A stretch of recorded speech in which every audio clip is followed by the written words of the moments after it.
It's been a campaign like no other, and the candidate hoping to become the first woman president of the United States casts her vote, as does her opponent, attempting to become the first candidate with no record of public service to become president. The longtime politician who served at the highest levels of government against the outsider. It is time to drain the swamp in Washington, D.C. From the outset, Hillary Clinton said she was intent on shattering the glass ceiling of gender, emerging from a broken montage of the country's 44 past presidents to accept the nomination of the Democrat Party. But the gender debate morphed from the inspiring into the sordid, as numerous allegations were made about Donald Trump's treatment of women, reaching a new low with an off-camera recording of the candidate a number of years ago. Grab him by the... Add to this the unprecedented refusal to release tax returns, together with an immigration policy that critics contend is rooted in racism, and Trump's presidential chances should have moved from long shot to nil. He is unqualified and unfit to be the president and commander-in-chief. And yet the race remained neck and neck up until the end, in no small part due to the ongoing controversy of Clinton using a private email server while Secretary of State.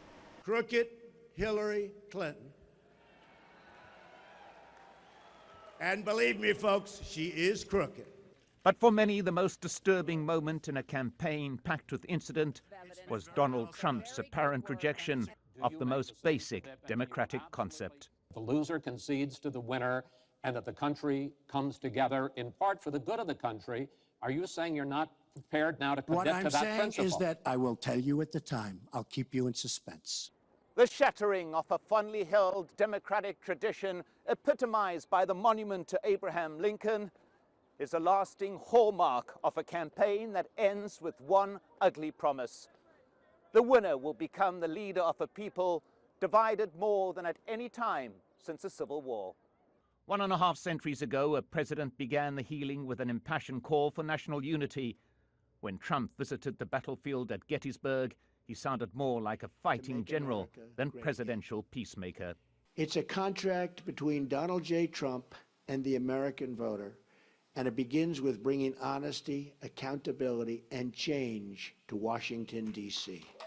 But as the campaign neared its end and the rain began to fall, Hillary Clinton skipped past her regular denunciation of Trump and asked those who opposed her, as well as those who supported her, to go to the polls. So let's get out! Let's vote for the future! Let's vote for what we want for our country and our children and our grandchildren! It was a moment of non-partisanship, too late to amend the sad reality of this election. The millions who've been lining up at the polls may not be voting for the candidate they like the most, rather for the one they dislike the least. Mike Hanna, Al Jazeera, Washington, D.C.